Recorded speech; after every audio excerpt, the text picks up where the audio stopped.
This is Mr. Gillette. How you doing?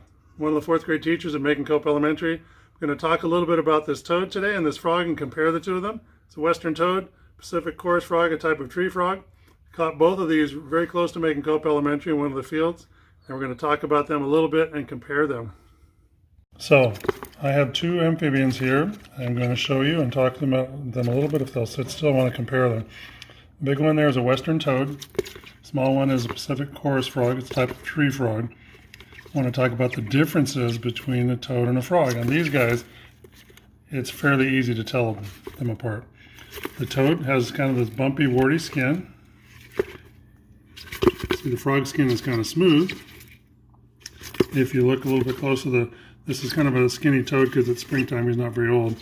But typically, frogs have kind of a narrower body than a toad, and has to live near water because it has the moist skin, which requires water. The toad has, oops, he's trying to get out here on me.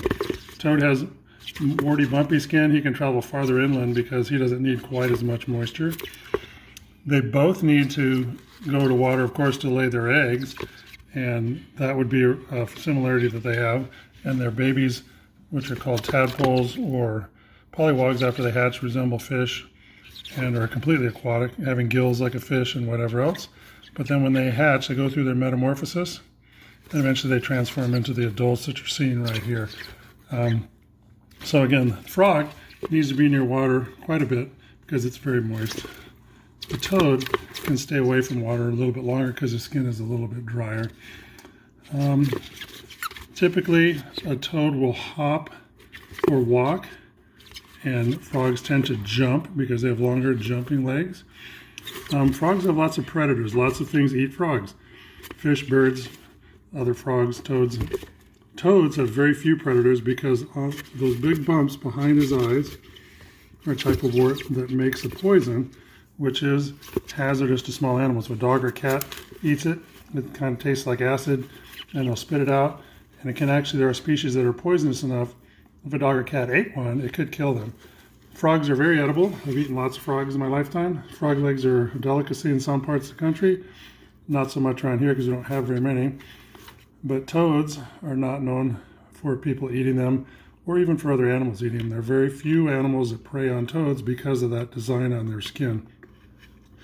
Again, these are both amphibians. They both belong to the order Anura, but there are some very basic differences between them. Again, the one on the right is a type of tree frog. One on the left is a western toad. They are both amphibians, but they have some very basic differences. Okay, so now I hope you can at least tell the difference between a western toad and one of those tree frogs. And if you ever see one of those again, you'll know which is which. So, hope you're having a good time, have a good day, and hope to see you soon. Bye-bye.